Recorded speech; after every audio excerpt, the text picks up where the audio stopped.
God, people. uh, so I'm watching a kid today, and he just had the biggest, most extreme, he's a toddler, older toddler, poop of all time. And sometimes when I have to change something like that, I mean, I just feel like I quit. Like, I don't want to do this. I mean, it's bad enough to change your own kids' diapers, but my kids are old enough now that, like, that kind of stuff doesn't really happen. And, you know, it wasn't my choice to feed him black beans. I mean, I should not have to pay the price. Anyway, it was so disgusting that I think it took me almost 20 wipes to get him completely clean. And I'm still not super comfortable changing boys because I have girls, and it's just like, you know, it's just a totally different way that you have to clean, and it's much harder if there's a giant poop to clean a boy, you know, like, oh my God. And you just feel like, seriously, I have to get all in there. I just wanted to, like, run him under the tub, but, like, it would have been so much easier. Anyway, I'm traumatized now. I mean, 20 wipes, people. I mean, like, holy mackerel. The kind that's just stuck to every bit of skin. Yikes. And then I think, like, you cannot be paying me enough for this job. You know what I mean? You cannot pay me enough to have to do that. Alright. I'm a little bit traumatized by it. Okay, yesterday we had the realtor walkthrough. I don't know if I'm going to be able to watch kids and have the house in the market, honestly. I mean, it's hard enough, as anyone knows, to sell your house and keep it, you know, ready for showings at a moment's notice without kids. Then it's almost impossible with your own kids.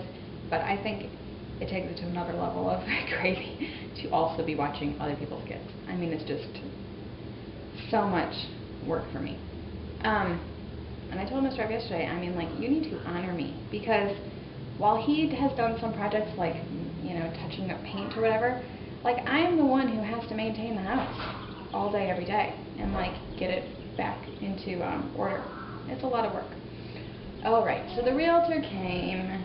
It went well. I mean, you know, this isn't the time in the economy for people to come and be like, boy, you know, like, you're going to turn this over. People are going to be, you know, competing to buy your property. He did say that, yeah, we factually live on the nicest street in West Asheville, and whether you like West Asheville or not, I think is maybe more of the issue, but plenty of people do, and for them, this is the ideal. I mean, like, you cannot get a better location than our house. And that we have awesome curb appeal because of our fence, and we have, you know, all these extra features. The only problem is it's going to be very difficult to get a comparable, especially for, like, getting it, the property assessed, because our house, we want to ask a premium price, obviously. And we feel, and he supports, although he doesn't know that in this market it's going to work out, he supports trying, that our house, due to its location, and that we have the double lot with a buildable parcel, and we have all these features like a 2-car garage, and the screen and porch, and, you know, all that kind of stuff. Here you come. Now you're being crazy, huh? That... Aha! Are you going through? Are you a frog? Are you a frog? You're a frog. Go. You're a dog. A dog. Oh, you're a dog.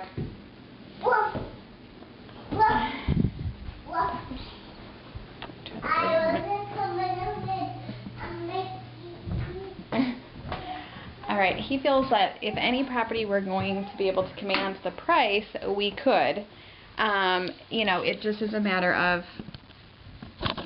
getting, for the right person, I mean, we do think this, like, for the right person, you cannot get better than this house. It's just getting the opportunity for that person to find it. Unfortunately, because our house is, we're asking a price that you might ask if your house was a whole nother room bigger, because we have all the other things. And it doesn't really work that way. So, like, price per square foot, we're asking more than the house that's sold for what we want to sell for across the street because it's a bigger house. You know what I mean? And you have to get people to come see the house, and from the outside, because we know people who've come to our house and been like, we're looking for a house when we look for our house. So like, oh, I saw that house, I didn't even go in it because it didn't look like it was very big. And when they came in, they're like, well, we would have bought it. So, you know, it's that hurdle, getting people in to see the house. Because it does have things you cannot get. If you want to live here and you have kids, this house is your dream house. And we want you to pay exorbitantly for it. No, here's the deal. We're realistic. We understand what's going on in the market. And we know it's a lot to ask that you might think you have made money in the last 2 years. We're trying to just... What are you doing? I know you don't know what I'm doing. Where's Charlotte?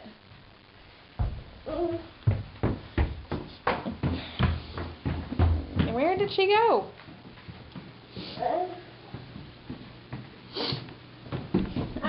He's like confused. What am I talking to? But I gotta get this out. I gotta get my feelings out. He's probably coming back.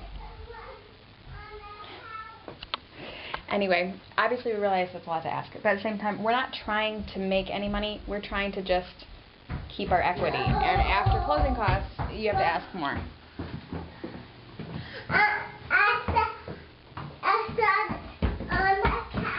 You saw her on the couch? Oh, she's using the Magnadoodle. I can get you a different one. Oh, there's Sissy's headband. Yep. Here. Here's one for you. There you go. After closing costs, you know, I mean, we're just going to reach for the stars. We're not trying to walk away having made any money on this house. We're trying to walk away without losing too much. And so, in order to account for that, we're going to try listing with a lofty goal. And if we sell it for that, I mean, honestly, we're not making any money. That will just cover our closing costs. And we realize, you know, we might have to eat it on this house. And that's a hard pill to swallow, but we'll swallow it in June. You know what I'm saying? We'll give ourselves some time. I think because we're coming out at the beginning of the market. We'll see. And we'll just see how it falls. We would rather start and be able to negotiate down. Because we all know when you're buying a house, you want to be able to pay less than it's listed for. And so we're allowing for that. But we're hoping to, basically no matter what, we're eating a lot of money. You know, all the interest payments. I mean, we could have rented for what our interest was. Obviously, this is the biggest financial mistake of our lives. But when we moved here, people, we were not planning to hate it and to have to leave. And if we hadn't had so many pay cuts, we wouldn't be in the situation to have to get out of this house. But we have, and the fact is, every month we're in here, we're killing ourselves. And even if we have to pay a realtor, you know, the realtor fees are just going to be 1 year's worth of interest payments. And there's no way in a year this property turning around and making enough money to cover that. You know what I mean? So we might as well get out of it now, cut our losses, and just move forward and try to make a better decision in the future. Everyone who told us to rent, you were right. You were absolutely right. At the time, we just felt like we assumed we'd be staying here, obviously. We also assumed we'd have enough money to pay the mortgage. We bought this property because we knew this was like a unique property that had the best chance of being able to have made money or not lose money, you know. We still think that's true. We just are leaving it sooner than we're giving ourselves an opportunity for that to maybe come true.